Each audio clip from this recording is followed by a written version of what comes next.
Hello YouTube. I felt motivated to make a video response to this newly released feminist freak video on body language and the male gaze.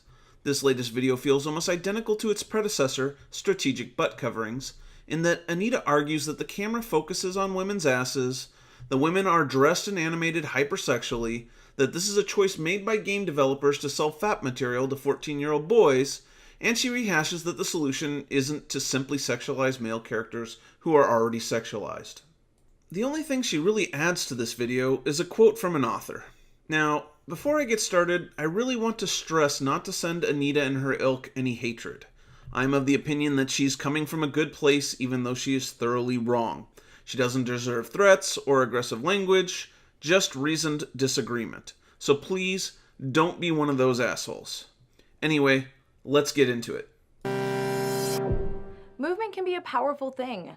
Most of us who play games can appreciate the importance of a well-timed jump in a platformer or a skillful dodge in a fighting game. And we appreciate these things because we admire the skill of the player doing them. The animations involved can add a wow factor, but are otherwise not important. But sometimes it's the seemingly ordinary movements that actually tell us the most about a character. The way they do simple things like walk or sit down. And like anything else about a character, movement can be used in ways that resist tired gender stereotypes or in ways that reinforce them. So I'm going to let your false equivalency slide here for a minute and call out what the real problem here is. You don't play a game to have fun or to challenge yourself. Your primary concern when sitting down to play a game is, what does this game tell me about the avatar and the supporting cast? You ascribe to say that the characteristics of women in games reinforce common female traits, and this is somehow harmful. You have no statistical data to back this up. You can't find a single trend or negative result that is on the rise and suggests that women are actually being harmed from this. And you know what you never ask? You never ask, is the game fun? And can you ascribe a sense of self-worth from your accomplishments when playing it? Because these are ultimately positive things. And it's because you got your stupid feminist lens on that you can't derive any fun or sense of self-worth from playing a video game. Sorry, back to the program. In Bungie's hugely successful online shooter Destiny, players start by creating their own character, a guardian who will fight to protect the last remnants of humanity. As with character creation tools in other games, this one lets you choose from different genders and races. The way she described it, it's like this technology hasn't been around since, 1998? In most ways, Destiny treats its playable female characters almost identically to how it treats its male characters. For instance, the armor you acquire when playing as a female character isn't sexualized, but looks just as practical and stylish as the gear equipped by male characters. Oh boy. And here we're about to prove the axiom that it doesn't matter what you do, Anita will find some way to complain about it. However, there is one way in which the male and female characters are differentiated by gender, and it has to do with their movement. Watch how a male guardian sits down, taking a load off after a long, hard day fighting the forces of pure evil. Oh, hang on. Let me put on my feminist lens for a second here. Hey, wait a minute. That guy's manspreading. And here's the thing. If a woman took this same pose on, she'd be complaining that the camera was pointed right at the crotch. It's simple. It suggests confidence. When a female character sits down, however, it's a completely different story. She sits like a delicate flower. This is supposed to be a hardened space warrior, and yet she's sitting around like she's Ariel from The Little Mermaid. Oh, look at you. You're so proud of yourself. You just made a joke. So the pose is feminine, but here's what I'm confused about. You want female avatars. No, you demand them.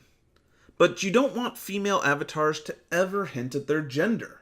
You want them to be exactly like the men. So why even ask for a woman? I mean, what happens if a game actually does remove all the female gender signifiers from a character? Well, you turn around and complain that it's the "I'll make a man out of you" trope. And this is a catch-22. The bar to satisfy you is impossible to meet. You have set up a no-win game. And that is one way in which you are reinforcing a tired gender stereotype.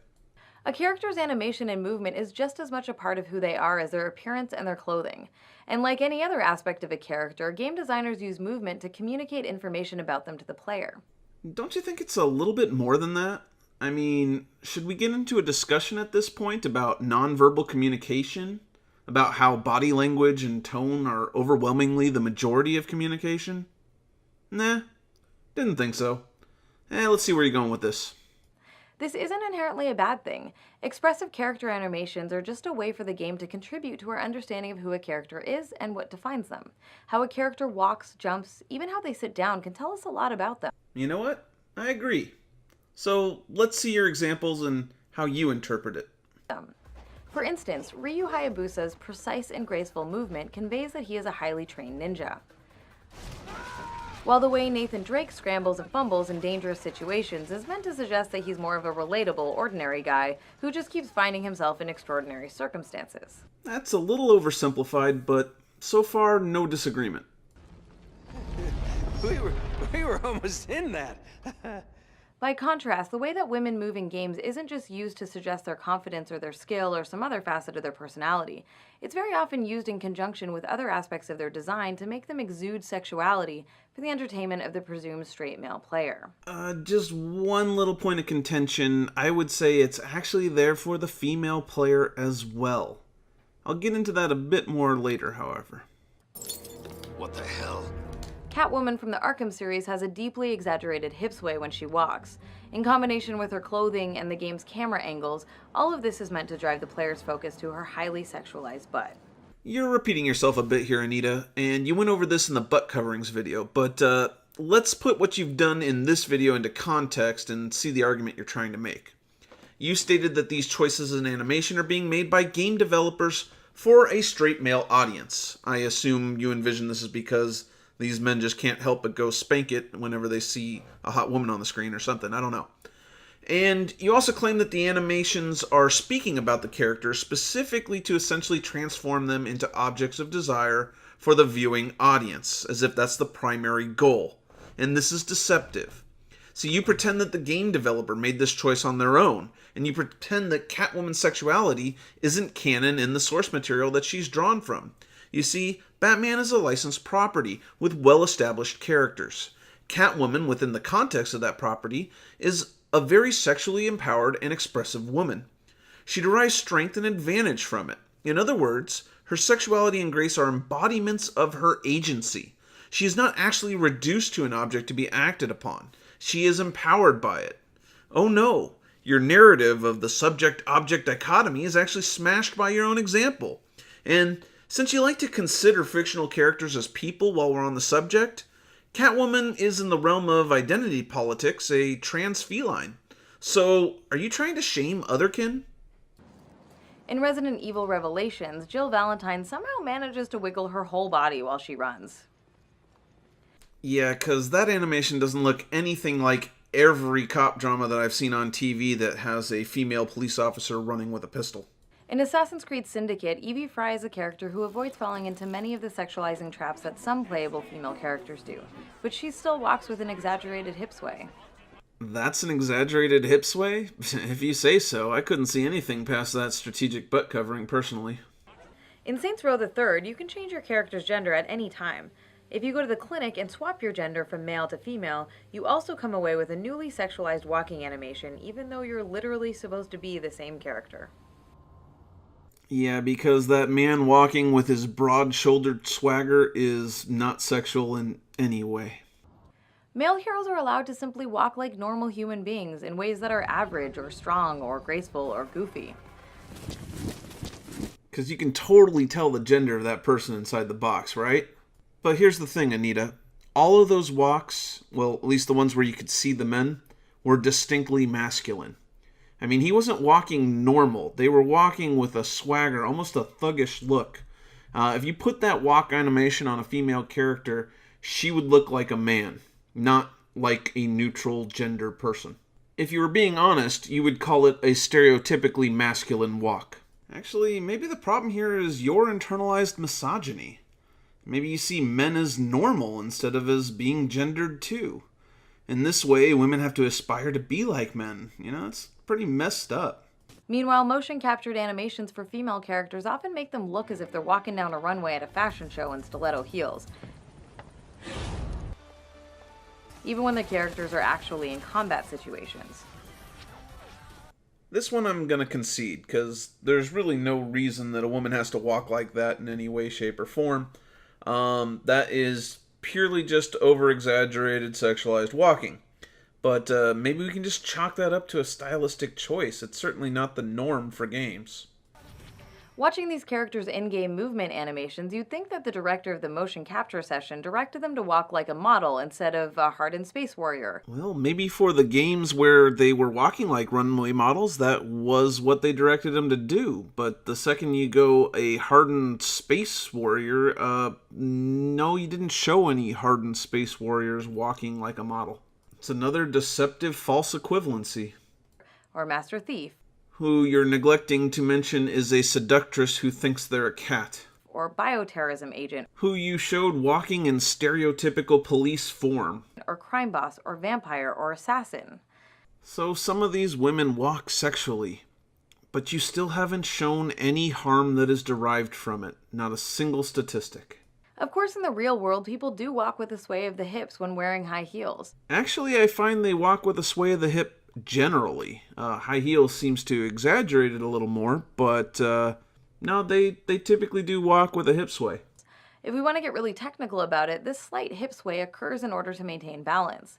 This in and of itself is not a problem, other than generally being deeply uncomfortable. Well, you're right in saying it's not a problem. But it raises an important question. Why are these female characters in combat roles wearing high heels?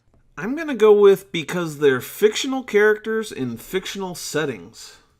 With all the fighting, running, and climbing these women have to do, dressing them in heels is clearly a decision rooted in sexualized aesthetic pleasure rather than believability. Really? You're going to now base your argument on believability and realism? I mean, never mind the fact that these women are typically running around flinging bolts of magic from their hands, or, they can be shot thousands of times and not die. I mean, that stuff I can believe, but the second it comes down to shooting people while wearing heels, that's where I draw the line. Anita, you seem to be missing the point here. This is a fantasy world. Okay? It's an escape from reality. Okay? The avatar that you are embodying is everything that you're not. Alright? They are powerful. They are sexy. They are amazing, and it allows you to escape the doldrums of your boring, ordinary looks with your hoop earrings. In fact, animating so many female characters in games to fit into this very gendered, sexualizing walk pattern is an example of one of the ways the male gaze manifests in video games. Ooh, now we're on to the male gaze. Alright guys, let's find out how our eyes are shooting out these dangerous beams that hurt women. The term male gaze was coined in 1975 by feminist film critic Laura Mulvey and refers to the tendency for the visual arts to assume and be structured around a presumed masculine viewer, or in this case, player. Because if there's any one thing throughout art history that you can learn, it's that, art hasn't ever been, established around the concept of a male viewer. I'm pretty sure that since we were back on the cave walls drawing in mud and berries, that the male audience was the intended target. The male gaze manifests when the camera takes on a perspective of a stereotypical heterosexual man. An indisputable example of this is when the camera lingers, caresses, or pans across a woman's body, although it's not always that obvious. Have you ever in your life read a book that wasn't about third-wave feminism? I mean, more specifically, a work of fiction? Have you ever noticed that when they introduce someone who catches the eye of a protagonist, or when the protagonist comes of age and suddenly realizes how sexy someone is that's been there the whole time, there's usually a good 2 paragraphs of poetic exposition? It's a pretty common theme, right? Now, how do you suppose you translate that to film? Yeah, I thought so. And don't pretend that this doesn't happen in every chick flick in the universe as soon as the hunky man makes his first appearance on the screen. In other words, this technique isn't gender specific. It's how you translate that type of literature into film. In games, it can be as simple as the in-game camera resting so that a character's butt or breasts or both are center line. And remember, that's never because the camera is focused on the character. It can be a cutscene that rests on a woman's butt. It can be clothing that they are wearing or the way they talk. Or it can be as basic as the way a female character moves around the game world. That last one I'm going to chalk up to that woman's thigh being broken right in the middle. Almost looks like the bone's sticking out. The male gaze reinforces the notion that man looks and the woman is looked at. Okay, we're back to the subject-object dichotomy. I can't wait to see how she supports it in this one. Or as art critic John Berger explains in the 1972 book Ways of Seeing, men act and women appear. Men look at women. Women watch themselves being looked at. This determines not only most relations between men and women, but also the relation of women to themselves. A quote from an author. Interesting. And you notice the word men at the start of this isn't capitalized? That means it came out of the middle of a sentence. Let's see if we can find this quote in better context. Okay, so here it is. A woman must continually watch herself. She is almost continually accompanied by her own image of herself. Whilst she is walking across a room, or whilst she is weeping at the death of her father, she can scarcely avoid envisaging herself walking or weeping. From the earliest childhood, she has been taught and persuaded to survey herself continually, and she comes to consider the surveyor and the surveyed within her as two constituent, yet always distinct elements of her identity as a woman. She has to survey everything she is and everything she does because how she appears to men is of crucial importance for what is normally thought of as the success of her life. Her own sense of being in herself is supplanted by a sense of being appreciated as herself by another. One might simplify this by saying men act and women appear. Men look at women. Women watch themselves being looked at. This determines not only most relationships between men and women, but also the relationship of women to themselves. The surveyor of woman in herself is male, the surveyed female. Thus, she turns herself into an object, and most particularly, an object of vision, a sight. So this was written by John Berger in the early 70s, and it was material that accompanied a BBC TV series titled Ways of Seeing, same as the book. It is important to keep in mind that when thinking about this quote I just read, that things were very different in the 70s. This quote is very much about female identity being valued by how she is perceived by others, specifically men. So I'm going to show you a clip from the corresponding TV show dealing directly with the quoted subject matter. John Berger himself is the man in the clip. Could I say something there about narcissism? I think that both men and women are narcissistic, but in different senses. And I think that sometimes I have the impression that men and women are tremendously narcissistic and cut off from each other by their images of themselves, but that whereas a woman's image of herself is derived directly from other people, the mirror you're talking about, a man's image of himself is derived from the world. That is, it's the world that gives him back his image because he acts in it. And women are drawn to him as a source, as a centre of activity, and as a source of worth. I mean, since he is in the world, the fact that he values her is important.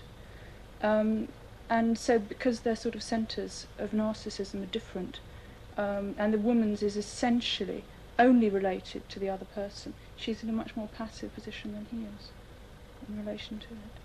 Yes. Do you see narcissism as essentially a negative or positive phenomenon? Well, I think that's very difficult to answer, but in the sense that it is related to identity, it's a positive phenomenon, and it seems to me that what women envy in men a lot of the time is that they have a sense of their own identity, that there is something in them which is important to them, other than simply what other people think of them. And I think that that thing is the product of their interaction with the world, that is, other things and other people. And it's almost as if through this interaction they actually build up a store of worth, a sense of themselves, which is a constant. I mean, it can't be lost. But that because the woman doesn't go out and act, she doesn't create this store, she waits only for the present interaction with a man. Mm-hmm. That can just end at any moment. That's a lot to unpack, isn't it? I mean, first notice that she talks about man's interaction with the world as if women don't have that. And this is where you have to remember that we're talking about the early 70s. Women were just beginning to push into the workplace. And so she believes that man has built a positive self-esteem from his accomplishment. And women are lacking this. So their only sense of value was through the man that she married, right? I mean, this is where she derives her greatest sense of value. And that was objectively being measured by the opinion of men. So this is what John Berger meant when he wrote that segment of the book. And there's a simple fix, right? You get the women into the workplace so they can have that permanent fixture of self-esteem. But it's 2016, and women have been active members of industry now for 2 generations. So why hasn't that narcissism changed? To be clear, the male gaze is not a hard and fast rule. It's a theoretical concept that is meant to help us understand the sometimes subtle and nuanced ways in which our culture influences media, and the way that media in turn can shape and reinforce existing gender dynamics in our culture.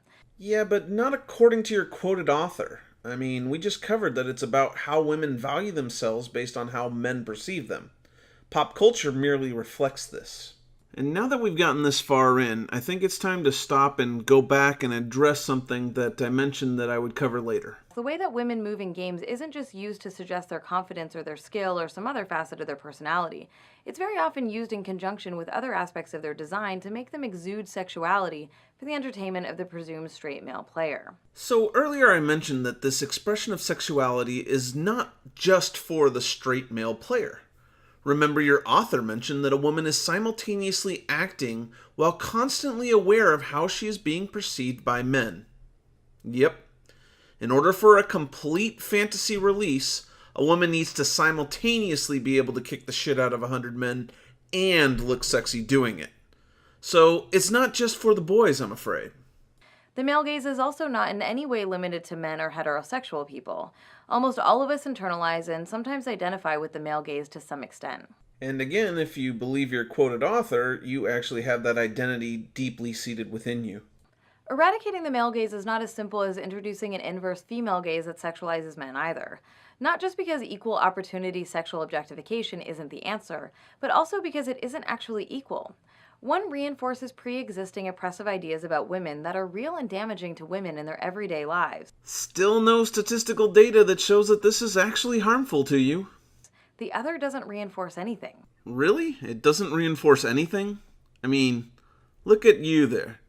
He's seriously roided out. If I was imbalanced in some way and felt I needed to compete with him, the physical dangers to my body would be immense. Not to mention the level of effort needed.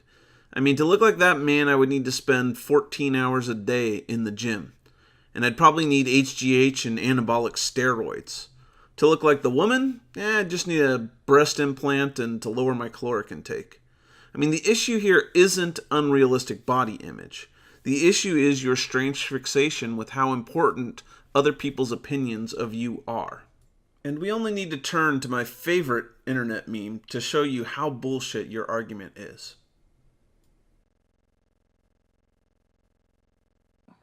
Nor are the two interchangeable. For example, when the satirical website The Hawkeye Initiative reimagines male characters in sexualized poses that are common for female characters, it isn't using the female gaze. This is just the male gaze applied to men. Yeah, no, this is just silly. This is not the male gaze, okay, in reverse. The male gaze in reverse would be you showing a shot panning up Channing Tatum's abs. When male characters are depicted as shirtless or wearing little clothing, like the character sometimes dubbed Hot Ryu from Street Fighter V, their lack of clothing demonstrates their power and strength, rather than depicting them as erotic playthings or reducing them to sexualized body parts. Anita, depicting them as alpha males is sexualizing them. You are basically sending out a signal that this is a protector who's going to protect your babies and you want to breed with this person. It is sexualizing them. The same is true when it comes to movement. Male characters get to move in ways that emphasize all sorts of characteristics and personality traits, but there's a whole world of untapped potential for representations of female characters who aren't animated in ways that frame them as sex objects, but who get to be just as stealthy or strong, swift or imposing, clumsy or graceful. Yeah, no argument here. I mean, it's all stylistic choice, and the creator certainly has the will to do whatever they want. So, yeah, if you actually want to see this more in video games, why don't you try making one and see if it does well?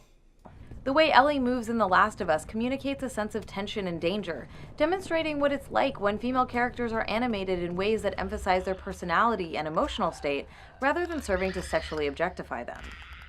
The path to equality and liberation does not lie in equally reducing men and women to objectified parts. Why, Anita, do you keep coming back to Laura Croft? I mean, what did she ever do to you? Did she steal your boyfriend or something?